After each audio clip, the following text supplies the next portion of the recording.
आइए शुरू करते हैं भाग 3। दक्ष प्रजापति से ययाति तक वंश वर्णन। वैशंपायन जी कहते हैं, जन्मजे, अब मैं भरत, कुरु, पुरु आदि के वंशों का वर्णन करता हूँ। यह बड़ा ही पवित्र है और कल्याणकारी है। ब्रह्मा के दाहिने अंगूठे से उत्पन्न दक्ष प्रजापति ही प्राचेतस दक्ष हुए। उन्हीं से सारी प्रजा उत्पन्न हुई। उन्होंने पहले अपनी पत्नी वीरुणी के गर्भ से एक सहस्त्र पुत्र उत्पन्न किए। नारद मुनि ने उन्हें मोक्षप्रद ज्ञान का उपदेश करके विरक्त बना दिया। तब उन्होंने 50 कन्याएं उत्पन्न की। उन्होंने उनके प्रथम पुत्र को अपना बनाने की शर्त पर उनका विवाह किया। यह बात कही जा चुकी है कि उन्होंने कश्यप से 13 कन्याओं का विवाह किया था।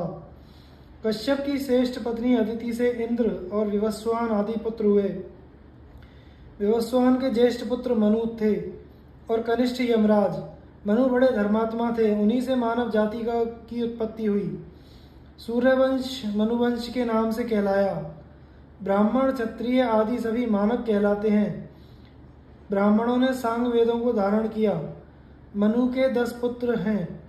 वेन, धृष्णु, नरिष्यंत, नाभाग, इक्ष्वाकु, कारुष, शर्याति, इला, कन्या, प्रशद्र, नाभागारिष्ट।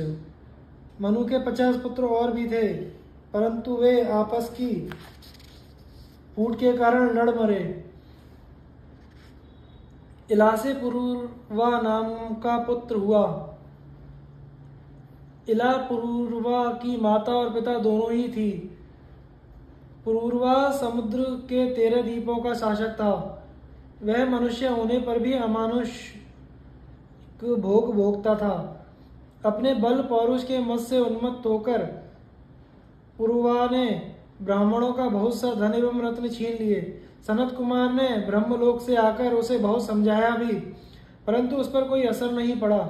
ऋषियों ने क्रोधित होकर शाप दिया और उसका नाश हो गया।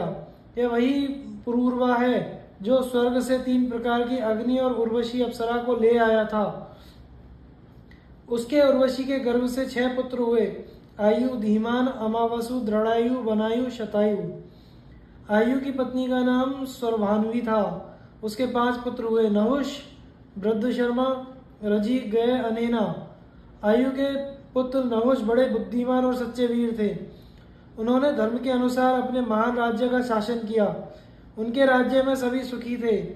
चोरों और लुटेरों का बिल्कुल भय नहीं था। उन्होंने अभिमानवश ऋषियों से पालकी डुलवाई। यही उनके नाश का कारण भी बना। यूं तो उन्होंने तेज तपस्या और बल विक्रम से देवताओं को भी पराजित करके अपने को इंद्र बना लिया था।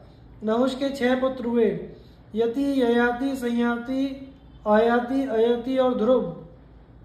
यति योग साधना करके ब्रह्मस्वरूप हो गए, इसलिए नहुष के दूसरे पुत्र ययाति राजा हुए।